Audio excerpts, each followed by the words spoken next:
Hi you guys, welcome back. My name is Carrie Penny. I am the Happy Crafty Homemaker.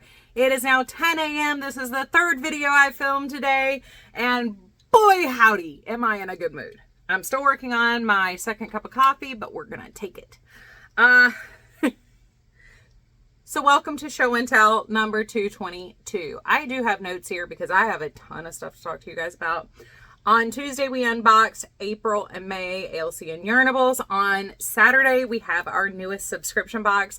I really want your guys' opinion on this one. I kind of threw a ton of information at you guys as I was opening you guys up to, or introducing you guys, not opening you guys up, introducing you guys to Little Skeins and the company owner Anne's ethos when it comes to her dyeing practices and her business. Might I just go ahead and tell you, the yarn is very pretty. Yeah, so definitely go check out Saturday's video. On Tuesday, we will have a tutorial for the linen stitch shawl, which we're going to talk about again today. Y'all, it is just, I don't know why, but October and May, June, for me, whatever it is, I really hate doing 9 million unboxings and 9 million shares of products, but for some reason this time of year, it's either I'm purchasing stuff, because I have a purchase to talk to you guys about today that I really want to talk to you guys about, but you know, it's either like people are having really good products, or for some reason I find new companies, or companies are reaching out asking about things like, would I be willing to share? Do I want to do an unboxing? Like the New Day Craft, I could not resist the coasters. All they wanted was an unboxing video to share with you guys what I asked for, and the coasters were kind of perfect because of the Spook Your Spring Make Along. But they reached out in February about doing this, and then like 15 other things have happened like since then, and now I feel like I'm overloading you guys on. Anyway, good news is it means I can basically film on Tuesdays and spend all my free time taking pictures, sharing on Instagram, and making things. And boy, have I made this week. So Friday was very, very hot, very sunny and clear, and I decided I was going to lay out by the pool, finish my book that I started last May before we found out we were moving. Grady Hendrix, How to Sell a Haunted House. Like the first, or the one about all the girls from the horror movies that survive, I enjoyed it. I enjoyed the ride. There's something missing in the storytelling, but they're fun. Like if I had paid paperback prices for this, I'd be like, y'all need to go get a copy of this. I paid hardback prices for it, so I'm a little on the fence. I did listen to the other one while I was doing our final like cleanup before we left for the apartment last summer on Audible. So I didn't mind like the pricing on that quite as much, and listening to it. I listened to the whole book in 2 days, so it was pretty fun. Liked it, but not top tier literature. But fun book, fun ride, fun story, a little bit different than normal. But in the whole 30 minutes I laid on my stomach, I sunburned my back. Not horrifically, but I was just joking last week. If I went outside to go check the mail and talk to a neighbor for too long, I'd get sunburned. Well, no, I laid on my back and got sunburned. So I'm at that stage where I don't think it's going to peel. I didn't burn that bad, but it's itchy still. And then last night I was cleaning the shower and slipped. And I kind of looked like a Hanna-Barbera character with my leg. I was on my right knee standing up, and my left foot literally went across the entire bottom of the shower in every possible direction, but down and up. So my hip hurts, my knee hurts, my ankle hurts today. So I have a feeling that's actually going to get worse as the day goes on. It's 10 a.m. now. So I think as the day goes on, that's going to get worse. And tomorrow is probably going to be the peak of I'm not going anywhere or doing anything. So I will definitely have a lot of time to get crafty. Woo! Just to let you guys know, shop updates. Melanie the lady that did the cute little earrings for us, she has her Etsy shop open. She does have some of her fall and Halloween themed earrings on her Etsy shop. There is a link in the description box down below. Also, a number of you guys had asked about my Kyle Smith pottery bowl, yarn bowl. He does still have a couple on his Etsy site. There's, I think, one white and one green left. So if you were interested in ordering one of those yarn bowls from Kyle Smith Pottery, go check those out. If not, probably next week I will be picking them up because I really want a green one to go with my blue one. Yeah, so since we're doing shop updates, let's go ahead and go to my acquisition here. Ow.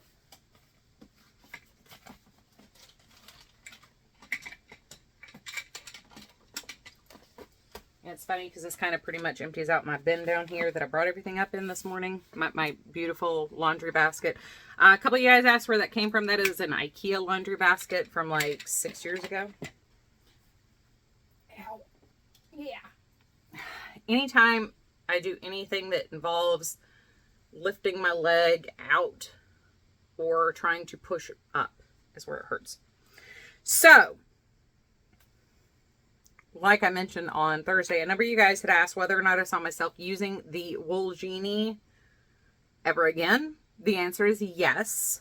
There are a couple of times where I would use this, so definitely. I went ahead and ordered 2 more spindles. So you can order the spindles separately. I paid not much. That's not the right thing. Oh, I don't have my invoice up here. It's like $16 for the 2 extra spindles. So you can get like the wool Genie for $17, and then for another like $15, $16, you can get 2 more spindles. That way you can change out your yarns for your projects. I've had a couple projects where this was very beneficial. As I am working on this sweater, like I said, that pre-manufactured ball, definitely want to use something like this for that. The cats, once those balls tend to get down to a certain point, you know, they just flop around in there, then the cats get interested in them. This way, the cats are totally disinterested in what's going on. Yeah, so I ordered these. I did order these, though, from a small shop. They are called Yarn Stitch. The owner is named Hannah. They are out of Queens, New York. She has a one-woman show. And if you are interested in wool Genie content, wool Genie supplies, she also had some other cute things. I just limited myself to the 2 spindles that I needed. But definitely a shop worth ordering from. Wonderful ordering experience. I did ask her if she wanted me to share anything specific about her shop because I was really impressed with the shipping. I ordered on Thursday night late and I got it yesterday, Monday morning. Very quick shipping. She got it out very quickly to me. So as far as like, and they came in the packages just like the wool Genie packaging. So it wasn't like, you know, these are some spindles, you know, broken off of another wool Genie where she lost pieces. These are standalone separate pieces. So thank you, Hannah, for your very quick shipping, easy to follow website, quick checkout process. And we got a little sticker. Yarn Stitch. I will leave the shop down below, the link down below, but go check her out. I am all for celebrating the small businesses and helping the small businesses, and I could vouch for easy to order, great customer service, easy to contact her. Sometimes people have amazing customer service, but it's very hard to contact them.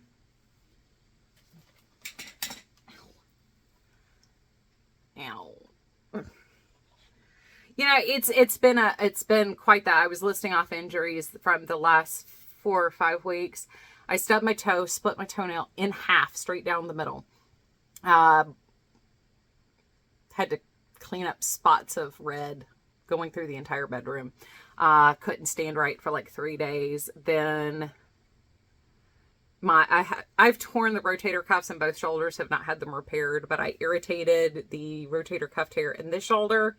So I've been sleeping a little funny, and, you know, I haven't lost movement, but I have to keep doing checks because it does kind of catch a little bit when it's really inflamed. Then last Tuesday, I was changing in between all the videos I filmed last Tuesday. When I was taking off that Halloween dress, I cracked something in my right shoulder across the back and literally spent the entire day with my arm like this for the rest of the day because it hurt to do anything. I couldn't move it at all. Much better now. Then we got the sunburn and then the slip in the shower. And I didn't fall. I just slid around on one leg. So, yeah, that's a thing that happened. It's been...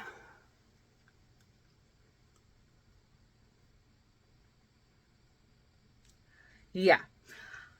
Before we get on to Yarny Makes, just because I can set this down in my bin easily, I have notes again. I've been trying to do better at taking my notes. It's not going to help the videos be any shorter, and it's not going to help my yapper from yapping, but... So I have mentioned to you guys I have a bit of an issue with circular needles, and particularly my ChiaoGoo red lace circular needles. Things will go missing, things get stuck on projects. I have had a couple of very, very sweet people send me some needles over the years. So yeah, because they didn't like the needles that they got. They liked something else better, so they gave me their ChiaoGoos. A lot of times I will trade them like my Susan Bates hooks for their ChiaoGoo needles. But I have quite the collection, needless to say, of fixed circulars from, in particularly ChiaoGoo, but I do have some Addy and some Likey and Knitter's Pride and stuff in here. But I needed a way to organize them where I could find things easily and was not losing things. I had them on rings on my cart in the study, and to be honest, it really was not doing it for me. So I've been looking for a way to box them so I can just open my box and grab what I need. So I made a thing. So this is a box off of Amazon. It's just like a gift box. It's I'll leave it linked in the description box down below. It comes in a number of colors. But I actually recycled some cardboard. I order the cat's wet food in cases. So there's a piece of cardboard between the two layers of the Fancy Feast. So I took that, cut it down to size. I took double stick tape and wrapped it around the whole piece. Covered it in black cardstock. Folded it over. So there's a tab underneath each one of these, which is why they're sitting upright. So it's shaped like an L. And the L goes back until this one, and the L goes forward on this one, if that makes any sense. That's why these stand up though.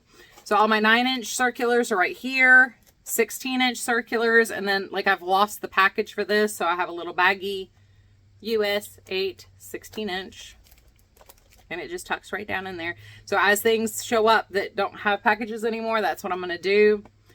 24-inch needles, 32-inch needles, 40-inch needles, and then these are like my cables for the Knitter's Pride and Knit Picks tips that I have.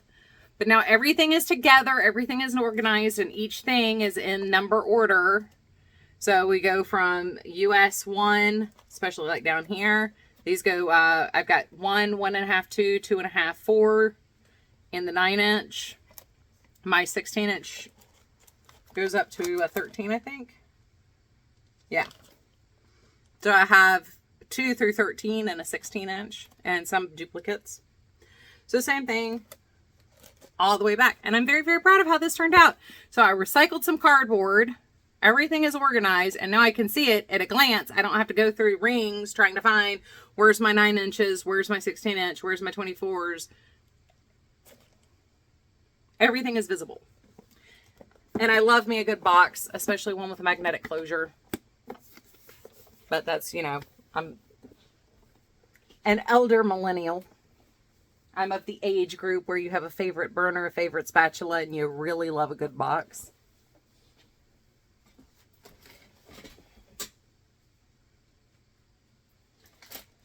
Okay, now into the fibers. So I've had my hands in a lot of projects. So I have 1.5 rows left to go on my bed blanket. I've done 1 full row since I checked in with you guys.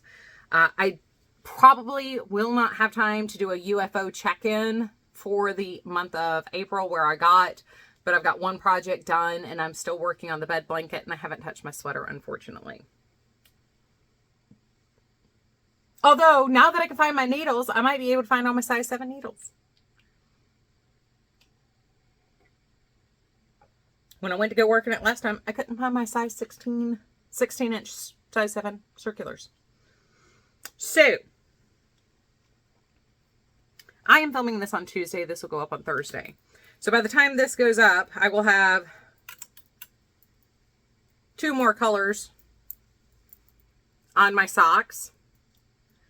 So I used a Turkish cast on toe up. I'm doing 2 at a time on 2 needles. For some reason, 2 at a time on magic loop, I decide I don't want to work on them. I might transfer these to magic loop to see if maybe it's the stripes I'm enjoying with this or what, but yeah. But every day I'm doing a color stripe. When I get to the heel, I'm going to do probably one heel for one day, the other heel for another day. I have all month to complete these because it's 1 a day. It's not like the Valentine socks where I only had 14 days to do it. I have the whole month to do these. These will be just above ankle size, so I'll do a slightly taller on this, but I have very large calves. So it's going to be under the calf. Just because I don't know how to neatly increase my stitches to make them any taller, because I have I have tiny ankles. Just like I have small wrists but chubby forearms, I have tiny ankles and then giant calves. So, oddly proportioned. As a friend of one of my stepsons said one time, it looks like your hands and wrists belong to another person. I agree, but so anyway, I am doing a 2x2 rib across the arch area of my foot. I have very high arches and I find socks tend to bag under my arch, especially the handmade socks. So I either do ribbing on the underside or I go all the way around. I might carry this through all the way though. I really like it. I have 68 stitches, which is a little big. I wish I'd stuck to either 64 or 66 stitches, but I'm too far along to bother with it. So this is Knit Picks Felici in the color Spooky. It's at least 2 years old because I know I caked this up 2 years ago to make spooky socks and never did. So that is my first make for the Spook Your Spring Make Along. I am using sock coats, skin coats from Precious Knits. I will leave her tag down below. Last time I was on her Etsy shop or website, she did have some Halloween stuff up. So if you are interested in purchasing some for yourself. Oddly enough, and I'm going to be honest, even in here with this lighting and here, I can't tell. This is what I use for my toe, and this is what I'll use for the heel, maybe the cuff. But this is Deborah Norville Collection, Serenity Sock Weight, and the color is navy, but it reads gray. So I think this must be a very blue-gray in the sock, in the Felici, because these read is almost the same color. I mean, it might look a little bit more blue there under really, really bright daylight lights. But by eye, this just reads as a darker gray. So either that is a very not blue navy, or the gray in this is a very blue gray, which wouldn't surprise me because a lot of times the Knit Pick yarns are not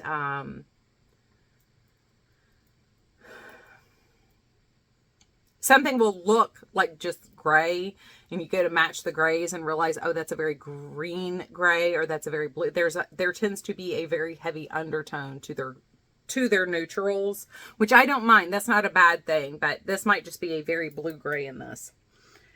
I am continuing to work with my friend's Cotton Silk Blend from Hobie.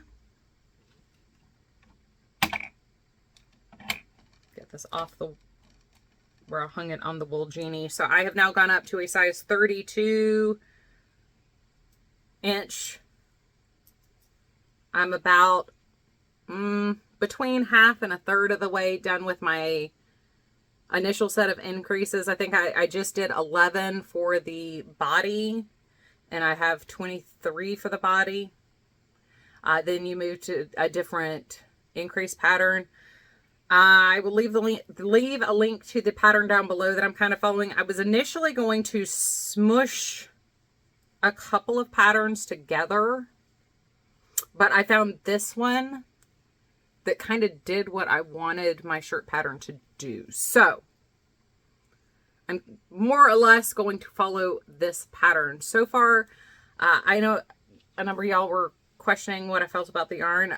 It is a cotton yarn. It is dry. It's cotton and silk. Both of those are very dry fibers, but I really like it. Like, I mean, it's not burry or stiff or anything. It's very soft. It's very easy to use for a cotton. This is beautiful. If you've used a lot of Pima cottons, you'll already be familiar with that more soft, delicate, drapey texture. So that's kind of what this has. But it is dry. You do need to moisturize your hands while working with it, because it does kind of suck the moisture out of your hands, which will be good while I'm wearing it this summer, because maybe it'll suck some of that moisture away from my body. But that's where we are. I'm about, like I said, about a third of the way through my increases. And I'm using the wool Genie for this because pre-manufactured ball is just going to be flopping all over the place. The other thing I've been working on that I can actually bring up here to show you. Oh, I missed some ends. I'm working on the next linen stitch shawl. I am almost done with this one. I'm going to keep, once again, these fairly small. These will be donated to some nuns in the Northeast, and they just want something to kind of throw over their shoulders. So not necessarily looking for a wheelchair shawl, but something just to doff over your shoulders to keep you warm. So that's all I'm doing. I'm trying to keep my width down to that, but I am using the leftover yarn from doing the 2 baby blankets. So this is Pound of Love from Lion Brand in pink, and this is Pound of Love in pale or pastel green. Pale green, pastel green. Anyway, so y'all have already been very familiar with these yarns here. I am doing a striping pattern in this one, whereas the previous linen stitch shawl I did color block style. So the tutorial that will be out next Tuesday, the 14th, will kind of walk you through, but this is in the same vein of a pick your own adventure as most of my tutorials are.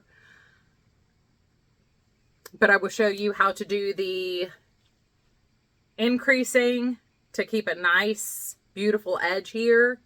We'll talk about how to do that increase to create that edge, and my increase down the center, because I really love how that center seam looks in the linen stitch. And linen stitch is just so easy, and it gives you such a nice fabric. It's a little bit lighter than something like the lemon peel stitch, obviously. But it's, especially, you can block this out if you want to and really give yourself some space in the stitch if you want to. I'm not going to be blocking these, but that is an option you have if you want to even create a little bit more breeze through your garment. But it's just so pretty, and I love the way it looks, and it's one of those stitches that looks so good in stripes and color block. But we'll get more into that. So for this one, I am using sock skein coats again. This one is from Precious Knits. Like I told you when I bought it, it was eggs. It was quirky. It was fighting. I love it. But I keep using it for projects like this, and it's just so perfect, and it tickles me. And then I'm also using one of the ones from Fox and Pine. So anyway, that is my entire basket full of goodies today. I didn't do bad. Even with all the talking, we're still at 25 minutes. So we do have some pet tacks here at the end. If I think about it, on Thursday, I will insert a picture of where my socks are on day 9. I'm on day 7, as it is Tuesday, once again, Tuesday the 7th. So I might take a picture of day 9, put it in here with the pet tacks. Banner is doing much better. He is back to being a little bit more fluffinated. He's between brushing. Okay. So we did the Dawn wash to get the bulk of the vegetable oil out of this poor kitten's fur. And then there were a number of recommendations from vets to take cornstarch or flour and kind of dust it into their fur to absorb it like dry shampoo. So I use cornstarch because I don't have any wheat flour on hand, and I didn't think almond flour or coconut flour were going to help too much. So I did use cornstarch, and he took his starching very well. He was a little confused, but he loved that I was working into the fur, so he really loved that extra scritching. And he loves being on the kitchen counter, so he got permission to be on the kitchen counter, and he was kind of enjoying the experience. He didn't like me putting it in his tail or on his belly, but through his back and everything, he loved his cheeks. So we'd put the cornstarch on him at night, brush him very thoroughly in the morning with a boar bristle and nylon brush. They loved my brush, so I bought them one of their own. So brush him out really good with that. And then in the evening, if he would do some lap cuddles or maybe catch him in his perch, take the furminator and kind of just run that through his fur real quick. Picking up any loose fur, kind of doing a little bit more of a tight comb, and then repowder him for 2 nights. So that took care immediately of about 80% of it, the Dawn and the 2 starchings. Unfortunately, what happened is it is vegetable oil, which has a smell. And then you add something starchy on top of it. So he smelled like fried baby shrimps. So he is now my shrimp fried kitten.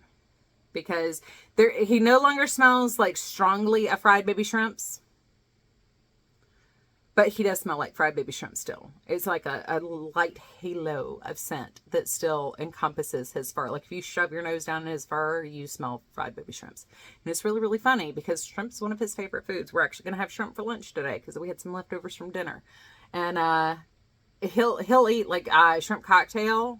If you get shrimp cocktail shrimps, you have to give him like 8 of them.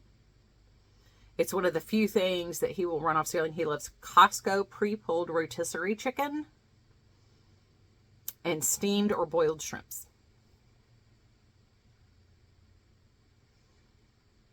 So yeah, fried baby shrimp cat. But he's like 95% oil-free now, which is great. He's all floofy. There's still like a track on his sides. It's like he's got like a little racing streak that is still a little bit oily. I hesitate to reflour him or cornstarch him because I can't really control it that well, but yeah, so he's refluffinated. But I got some really cute pictures of the cat, so definitely stay tuned, stay with me here for some pet tags here at the end. So I love you guys. I will see you real soon. Please take care. Bye guys.